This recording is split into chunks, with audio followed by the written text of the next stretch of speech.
નમસ્કાર સજ્જનો, સ્વાગત છે આપનું. તો સજ્જનો, ભારતીય સેનાએ અને જાંબાજ જવાનોએ ઓપરેશન સિંદૂર સફળ રીતે પાર પાડી દીધું છે. ટેરરિસ્ટોના અડ્ડા તથા ઉદ્ગમ સ્થાન ઉપર રાત મધરાત્રે પરફેક્ટ ટાઈમિંગ સાથે માત્ર 25 મિનિટમાં 24 મિસાઇલ દાગી દીધી છે અને સફાયો બોલાવી દીધો છે આતંકવાદીઓનો. અને માત્ર આતંકવાદીઓના સ્થળને જ ટાર્ગેટ કરવામાં પૂરેપૂરી ચોકસાઈ રાખીને આખું ઓપરેશન પાર પાડ્યું છે. અને જ્યારે પણ આટલો નાજુક સમય હોય, પાડોશી દેશ સાથે જ્યારે આટલી મોટા પ્રમાણમાં તંગદિલી ચાલતી હોય ને, ત્યારે માર્કેટ ઉપર તો તેની અસર પડવાની જ. અને આજે નિફ્ટી ઇન્ડેક્સ 0.5% ડાઉન ગયો છે. આજની ચર્ચામાં આગળ વધતા પહેલા દોસ્તો, આપણે અહીં જે કંપની તથા ફંડામેન્ટલની આજ સુધીના વીતેલા ઇતિહાસની ચર્ચા માત્ર અભ્યાસના હેતુથી કરીએ છીએ. જેને ખરીદ વેચાણની ભલામણ નહીં સમજવા આપને એક વિનંતી કરું છું. આજની ચર્ચામાં આગળ વધીએ તો સૌથી પહેલી કંપની છે નેટવેબ ટેકનોલોજીસ. આઈટીની આ કંપની સુપર કમ્પ્યુટર બનાવે છે. ફંડામેન્ટલને જો આંકડામાં સમજીએ તો જે સેલ્સ માર્ચ 24 ક્વાર્ટરમાં 266 કરોડ હતું તે ત્યાંથી વધીને 415 કરોડ થયું છે. નેટ પ્રોફિટ 30 કરોડથી વધી 43 કરોડ થયો છે. ઈયર ટુ ઈયર નેટ પ્રોફિટ જોઈએ તો 8 કરોડ ત્યાંથી 22 કરોડ, 47 કરોડ, 76 કરોડ થઈ અને 114 કરોડ થયો છે. છેલ્લા 3 વર્ષનો કમ્પાઉન્ડિંગ પ્રોફિટ ગ્રોથ 72% છે. સેલ્સ ગ્રોથ CAGR 3 વર્ષનો 67% છે. બેલેન્સ શીટ જોઈએ તો બોરોવિંગ 8 કરોડ છે, તો સામે રિઝર્વ કંપની પાસે 519 કરોડ છે. માર્કેટ કેપ 9,253 કરોડની છે. આ એક સ્મોલ કેપ કંપની છે. સ્ટોક પ્રાઇસ 1,632 રૂપિયા છે. સ્ટોકમાં આજે 5%ની તેજી રહી હતી. પી રેશિયો 80 છે. ROC 32% છે. ROE 24% છે. ફેસ વેલ્યુ 2 રૂપિયા છે. શેર હોલ્ડિંગ પેટર્ન જોઈએ તો પ્રમોટર હોલ્ડિંગ 71% છે. FII નું હોલ્ડિંગ 10.67% છે. DII નું હોલ્ડિંગ 5.37% છે અને પબ્લિકનું હોલ્ડિંગ 12.97% છે. આ એક પ્રોફિટેબલ કંપની છે. આગળની કંપની છે કલ્યાણ જ્વેલર્સ ઇન્ડિયા લિમિટેડ. સોના, ચાંદી તથા રિયલ ડાયમંડ જ્વેલરી બનાવીને વેચવાનું કામકાજ કરતી આ કંપનીનું માર્ચ 25 ક્વાર્ટરનું રિઝલ્ટ આવી ગયું છે. જેને આંકડામાં સમજીએ તો જે સેલ્સ માર્ચ 24 ક્વાર્ટરમાં 4,525 કરોડ હતું તે ત્યાંથી વધીને 6,182 કરોડ થયું છે. નેટ પ્રોફિટ 137 કરોડથી વધી 188 કરોડ થયો છે. ઈયર ટુ ઈયર નેટ પ્રોફિટ જોઈએ તો 224 કરોડ ત્યાંથી 432 કરોડ, ત્યાંથી 596 કરોડ થઈ અને 714 કરોડ થયો છે. પ્રોફિટનો ગ્રાફ સતત અપ ટ્રેન્ડમાં છે. છેલ્લા 3 વર્ષનો કમ્પાઉન્ડિંગ પ્રોફિટ ગ્રોથ 47% છે. સેલ્સ ગ્રોથ CAGR 3 વર્ષનો 32% છે.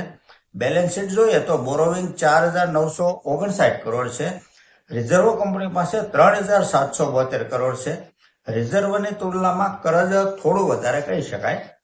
માર્કેટ કેપ 52,896 કરોડની છે. આ એક મિડ કેપ ટાઈપની કંપની છે. સ્ટોક પ્રાઇસ 512 રૂપિયા છે. પી રેશિયો 74 છે. ROC 14% છે. ROE 15% છે. ફેસ વેલ્યુ 10 રૂપિયા છે. શેર હોલ્ડિંગ પેટર્ન જોઈએ તો પ્રમોટર હોલ્ડિંગ 62.85% છે. FII નું હોલ્ડિંગ 16.89% છે. DII 11.97% છે અને પબ્લિકનું હોલ્ડિંગ 8.29% છે. આ એક પ્રોફિટેબલ કંપની છે. આગળની કંપની છે SBFC ફાઇનાન્સ લિમિટેડ. આ એક NBFC non banking finance company છે. ફંડામેન્ટલને જો આંકડામાં સમજીએ તો જે સેલ્સ માર્ચ 24 ક્વાર્ટરમાં 279 કરોડ હતું તે ત્યાંથી વધીને 361 કરોડ થયું છે. નેટ પ્રોફિટ 73 કરોડથી વધી 94 કરોડ થયો છે. છેલ્લા 3 વર્ષનો કમ્પાઉન્ડિંગ પ્રોફિટ ગ્રોથ 75% છે. સેલ્સ ગ્રોથ CAGR 3 વર્ષનો 35% છે. માર્કેટ કેપ 10,777 કરોડની છે. આ એક સ્મોલ કેપ કંપની છે. પી રેશિયો 31 છે. ROC 11.50% છે. ROE 11.60% છે. ફેસ વેલ્યુ 10 રૂપિયા છે. સ્ટોક પ્રાઇસ 99 રૂપિયા છે. શેર હોલ્ડિંગ પેટર્ન જોઈએ તો પ્રમોટર હોલ્ડિંગ 53.33% છે. FII 6.53% છે. DII 17.67% છે અને પબ્લિકનું હોલ્ડિંગ 22.39% છે. આ કંપનીમાં એફઆઈઆઈ તથા ડીઆઈનું હોલ્ડિંગ ધીમે ધીમે સતત વધતું જાય છે. કંપની પ્રોફિટેબલ છે અને ફંડામેન્ટલ સારું છે કંપનીનું. આગળની કંપની છે ડીસી ઇન્ફોટેક એન્ડ કમ્યુનિકેશન. આઈટીની આ એક માઇક્રો કેપ કંપની છે. ફંડામેન્ટલને જો આંકડામાં સમજીએ તો જે સેલ્સ ડિસેમ્બર 23 ક્વાર્ટરમાં 102 કરોડ હતું તે ત્યાંથી વધીને 136 કરોડ થયું છે. નેટ પ્રોફિટ 2 કરોડ 17 લાખથી વધી 4 કરોડ થયો છે. Year to year net profit જોઈએ તો 2 કરોડ ત્યાંથી 4 કરોડ ત્યાંથી 7 કરોડ 12 કરોડ થઈ અને 15 કરોડ થયો છે. પ્રોફિટનો ગ્રાફ સતત અપટ્રેન્ડમાં છે. છેલ્લા 3 વર્ષનો કમ્પાઉન્ડિંગ પ્રોફિટ ગ્રોથ 74% છે.